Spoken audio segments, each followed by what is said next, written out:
캔버스 이런 것이 이제 나오면서 아주 혼자 지내기에 너무 바쁜 생활을 만들고 있습니다. 오늘은 한번 이제 여러 그동안에 종교적인 것도 많이 생각을 해보고 또 프레젠테이션 대리점도 만나면서 했던 것 중에 이제 이 디지털 레볼루션이 이제 앞으로 어떻게 되고 나는 거기에 아이스튜디오라는 것을 가지고 어떻게 참여를 할까 이런 생각을 하면서 이제 이런 주제로 한번 여기 노트북 LM에 이제 몇 개 영상, 과거에 뭐 교육 개혁에 대한 얘기, 교육을 뭐 스마트 신나는 교실하지 한 두세 개를 넣고 제가 생각하는 이제 노트북 LM을 활용하는 내용들 적은 이제 방식을 넣은 다음에 여기서 이제 오디오 발생을 해달라, 뭐 또 슬라이드 만들어 달라 그랬더니 이제 슬라이드 이렇게 나온 거다. 전에 PDF밖에 안 나오는데 이제 어제부터인가는 이제 파워포인트 바로 생성이 되더라고요. 여기다 이제 넣어서 한번 제미나이의 설명, 이제 제가 설명하면 다 자잖아요. 나이 든 사람이 매일 얘기하니까. 근데 여기 좀 신나는 목소리로 전문가답게 나온 거라면 훨씬 흥미가 되니까 이제 이런 방식으로 선생님이 강의 몇 개를 만들어서 선생님 잘 만들 필요도 없어요. 그냥 녹화 편하게 할 수 있게 해가지고 유튜브에 넣고 링크 주면 거기에 요점들을 가지고 학생들이 질의하는 방향으로 나오니까 몇 가지 주제를 넣어놓으면 학생들이 클릭한 거 몇 개만 가지고 요점을 만들기도 하고 퀴즈도 만들고 이제 자기가 슬라이드도 만들고 하니까 자기 친구하고 같이 퀴즈북을 가지고 서로 질의응답도 해보는 이런 토의가 되게 된다. 자기가 만든 영상을 가지고 다시 또 다른 친구들하고 나눌 수도 있고 이런 놀라운 새로운 인터랙티브 자기주도 학습을 정말로 자기가 하는 선생님이 이제 간단한 아이디어들만 던져주고 길을 주면 되는 거죠. 여기서 내용을 한번 제가 실제로 어떻게 이 슬라이드와 오디오, 여기 비디오도 나옵니다. 비디오가 좀 짧게만 나와요. 조금 더 자세히 하려면 아무래도 오디오로 만든 다음에 슬라이드 가지고 만드는 방법을 한번 요걸 오디오를 누르고 이제 풀스크린 가는 거죠. 예를 들어서 제가 여기다가 이제 오디오를 누르면 항상 새로운 배움을 갈망하시는 배움을 즐기시는 여러분 환영합니다. 오늘 저희가 아주 흥미로운 약간 머릿속을 강렬하게 자극할 만한 주제를 들고 왔거든요. 네, 맞습니다. 아주 근본적인 이야기죠. 우리가 평생 때려야 될 수 없는 단어, 바로 배움, 그리고 교육에 대한 이야기입니다. 오늘 다룰 자료들이 미래의 교육, 스마트 교실, 그리고 인공지능 시대에 우리가 이 배움이라는 걸 어떻게 재정의해야 하는지에 대한 기사, 영상, 기술, 또 철학적 분석 자료들입니다. 사실 우리가 흔히 교육 문제라고 하면 제도나 입시 위주로만 생각하기 쉬운데요. 이번 자료들은 그 뿌리부터 완전히 뒤흔드는 질문들을 던지고 있습니다. 그렇죠. 최첨단 AI 기술 이야기로 시작하는 것 같더니 어느새 수천 년 전 고대 철학의 본질까지 거슬러 올라가는 아주 입체적인 시각을 보여주더라고요. 그래서 이번 시간의 미션은 아주 명확합니다. 과연 200년 된 칠판 수업 방식에서 벗어나서 학생과 교사 모두가 신나는 교실은 어떻게 만들 수 있을까? 이 질문의 답을 찾는 게 오늘의 핵심 목표입니다. 네, 단순히 교실에 태블릿 PC 몇 대 더 놔주자 이런 뻔한 장비 이야기가 아니거든요. 맞아요. 자, 이 부분을 한번 파헤쳐볼까요? 뉴욕타임스가 보도한 한국 청소년들의 극심한 스트레스 문제에서 출발해서 고대 철학까지 아우르는 정말 흥미진진한 여정이 될 겁니다. 청취자 여러분도 같이 따라와 주시면 좋겠습니다. 첫 단추를 뉴욕타임스 보도로 끼운다는 게 참 상당히 묵직한 의미가 있습니다. 기사를 보면 한국 청소년들이 세계에서 가장 스트레스가 많은 민주주의 국가의 학생들로 묘사되잖아요. 네, 안타까운 현실이죠. 이게 우리가 일상적으로 겪고 있어서 무뎌졌을 뿐이지 외부의 시선으로 보면 굉장히 비정상적인 상황이라는 걸 짚어준 거거든요. 아침 일찍부터 밤늦게까지 막 학원차를 타고 뺑뺑이를 도는 아이들의 모습이 바로 떠오르잖아요. 입시 위주의 줄 세우기, 그리고 단 한 번의 수능이라는 그 거대한 압박감이 아이들의 창의성이나 잠재력을 억누르고 있다는 비판은 정말 어제 오늘 일이 아닙니다. 이건 우리에게 아주 중요한 질문을 던집니다. 도대체 교실이란 공간이 언제부터 이렇게 수십 명이 앞만 보고 앉아있는 형태가 되었느냐는 거죠. 네, 그렇죠. 피타고라스 시대부터 수천 년간 이어진 교육의 역사 속에서 지금처럼 선생님이 칠판에 적고 학생들이 그걸 받아 적는 시스템은 불과 200년 전에 등장했다는 점을 지적합니다. 200년이요?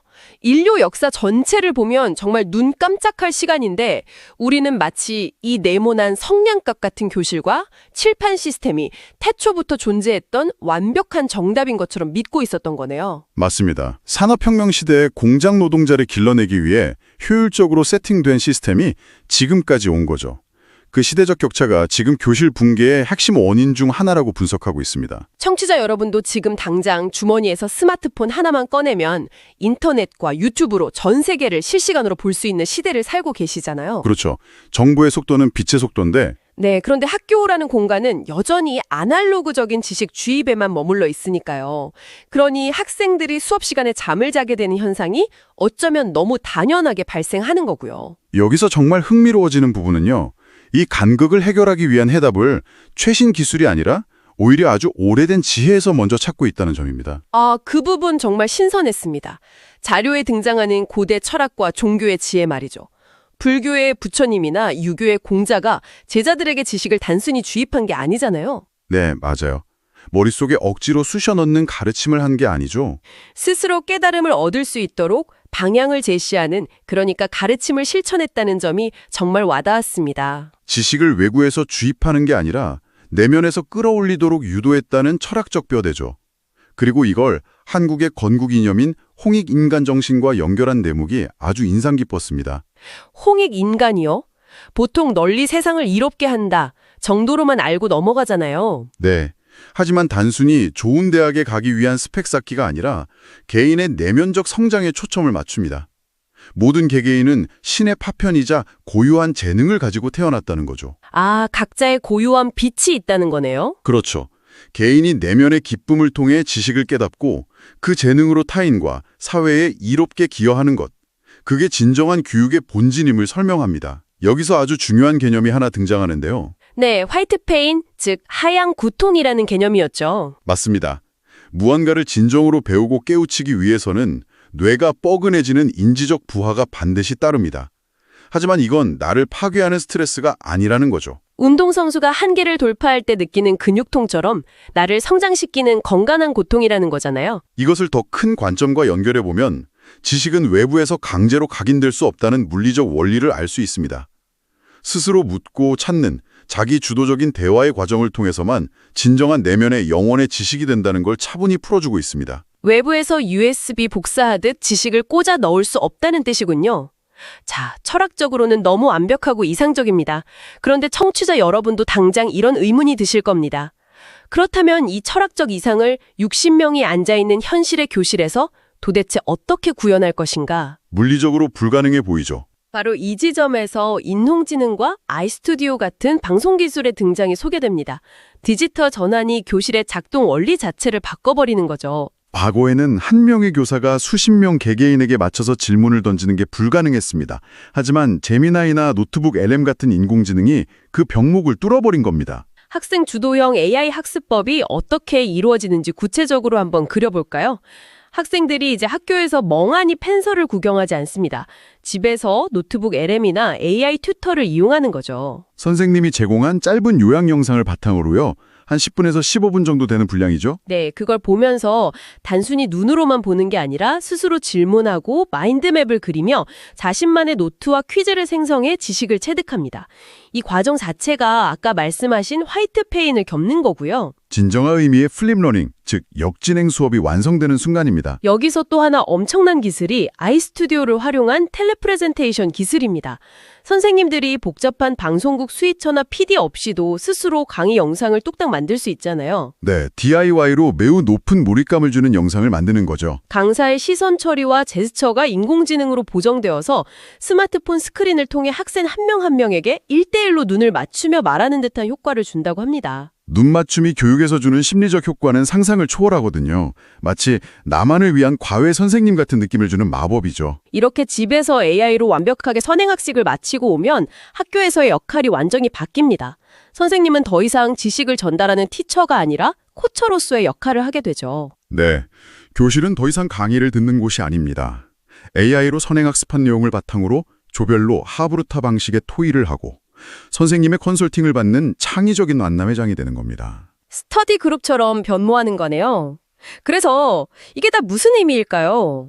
교실 안의 변화를 넘어서 자료에서 제안하는 파격적인 청소년 일과표를 청취자 여러분께 꼭 소개하고 싶습니다. 이 부분에서 아주 매력적인 점은 2002년 히딩크 감독의 사례를 든다는 겁니다. 아, 월드컵 4강 신화의 주역이죠. 전술보다 체력 훈련을 먼저 엄청나게 시켰잖아요. 맞습니다. 90분을 뛸 수 있는 체력을 먼저 길렀던 것처럼 청소년 교회는 두뇌 발달과 평생의 엔진이 될 체력 증진이 최우선이 되어야 함을 설명합니다. 그래서 점심시간 전 1시간은 의무적으로 스포츠와 체력 단련을 해야 하는 구체적인 제안이 덧붙여져 있죠. 그리고 시간의 재분배가 아주 파격적입니다. 이른바 884시간표인데요. 8시간, 8시간, 4시간. 어떻게 나누는 건가요? 첫 번째 8시간은 철저한 수면 보장입니다. 뇌가 성장하려면 절대적으로 필요하죠. 그리고 다음 8시간은 학교에서 도서관처럼 엄청나게 집중해서 공부와 토의를 끝내는 겁니다. 학업을 학교 안에서 다 끝낸다는 거군요.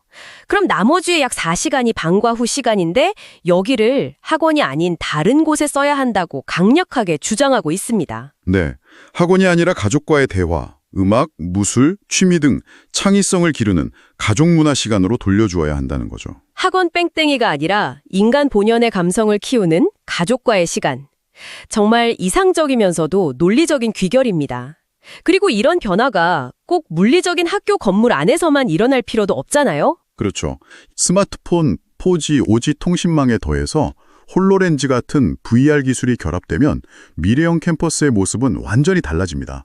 내 방 침대에 앉아서 홀로렌즈를 끼면 스탠퍼드나 케임브리지 대학의 수업도 내 방 벽면에 뛰어들 수 있는 시대가 오는 거잖아요. 네, 학교의 물리적 공간 제약 자체가 완전히 사라지는 현상을 맞이하게 될 겁니다. 가상 공간에서 전 세계 친구들과 실시간으로 만나 눈을 맞추고 토론하는 거죠. 정말 마법 같은 일입니다. 자, 지금까지 방대한 자료들을 함께 살펴봤는데요. 정리를 좀 해보겠습니다. 결국 수능과 대학 서열 중심의 압박에서 벗어나서 학생 각자의 360도 다른 재능을 찾아주는 게 핵심이었습니다. 네, 360명이 한 방향으로 뛰면 1등부터 360등이 나오지만 각자 360도의 방향으로 뛰면 모두가 1등이 될 수 있다는 거죠. 맞습니다. AI나 VR, DIY 스튜디오 같은 기술을 활용해 교실을 듣는 고통에서 토론하는 즐거움으로 바꾸는 것.